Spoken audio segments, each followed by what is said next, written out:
വളരെ കുറഞ്ഞ കാലത്തെ അഭിനയം കൊണ്ട് തന്നെ പ്രേക്ഷകർക്കിടയിൽ ഒരു മികച്ച സ്ഥാനം ഉണ്ടാക്കിയെടുക്കാൻ സാധിച്ച നടിയാണ് അനശ്വര രാജൻ.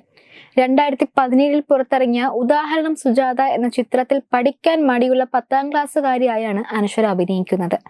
അവിടെ നിന്ന് ഏറ്റവും അടുത്ത് പുറത്തിറങ്ങിയ ഗുരുവായൂർ അമ്പല നടയിൽ വരെ ഒരു പിടി നല്ല കഥാപാത്രങ്ങൾ അനശ്വര ചെയ്തു.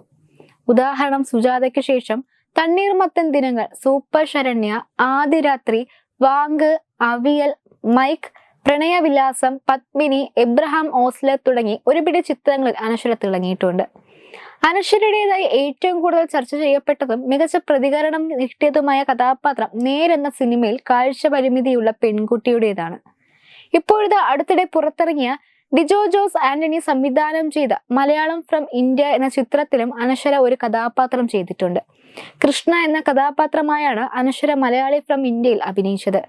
സിനിമയിലെ കൃഷ്ണ എന്ന പാട്ടും ശ്രദ്ധിക്കപ്പെട്ടിരുന്നു.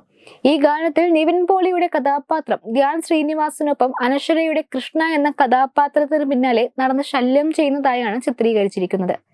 ഇതുപോലെ ആരെങ്കിലും യഥാർത്ഥ ജീവിതത്തിൽ തന്റെ പിന്നാലെ നടന്നിട്ടുണ്ടോ എന്ന ചോദ്യത്തിന് അനശ്വര പറഞ്ഞ മറുപടി വൈറലാവുകയാണ്. തന്റെ പിന്നാലെ അത്തരത്തിൽ ഒരാൾ നടന്നെന്നാണ് അനശ്വര പറഞ്ഞത്. ആ പാട്ടിലെ പോലെ ഒരാൾ യഥാർത്ഥത്തിൽ പിന്നാലെ നടന്നിട്ടുണ്ട്. ഇപ്പോഴൊന്നുമല്ല, സ്കൂളിൽ പഠിക്കുന്ന കാലത്താണ്. അയാൾ ഇപ്പോൾ എന്ത് ചെയ്യുന്നു, എവിടെയാണ് എന്നതിനെ കുറിച്ചൊന്നും അറിയില്ല എന്ന് അനശ്വര പറഞ്ഞു. അഭിമുഖത്തിൽ മോഹൻലാലിനെ കുറിച്ചും മഞ്ജു വാര്യരെ കുറിച്ചും അനശ്വര മനസ്സ് തുറന്നു. മോഹൻലാൽ എന്ന നടനിൽ നിന്ന് താൻ പകർത്താൻ ആഗ്രഹിക്കുന്ന ക്വാളിറ്റി എന്ന് പറയുന്നത് വെർസറ്റാലിറ്റിയാണ്. ചിരിച്ചും കളിച്ചും നിൽക്കാനും എന്നാൽ സ്പോട്ടിൽ ക്യാരക്ടർ ആകാനും ഒക്കെയുള്ള അദ്ദേഹത്തിന്റെ കഴിവ് കിട്ടിയ നല്ലതാണെന്ന ആഗ്രഹം തനിക്കുണ്ടെന്ന് അനശ്വര രാജൻ പറഞ്ഞു. മഞ്ജു ചേച്ചി ഭയങ്കര സ്വീറ്റ് ആണ് എന്നാണ് അനശ്വര പറയുന്നത്. ഇതുവരെ അഭിനയിച്ചതിൽ തനിക്ക് ഏറ്റവും കൂടുതൽ ഗ്രാറ്റിറ്റ്യൂഡുള്ള വ്യക്തി മഞ്ജു വാര്യരാണ്. ഭയങ്കര സ്വീറ്റ് ഹഗ് തരുന്ന വ്യക്തിയാണെന്നും അനശ്വര അഭിമുഖത്തിൽ പറഞ്ഞു.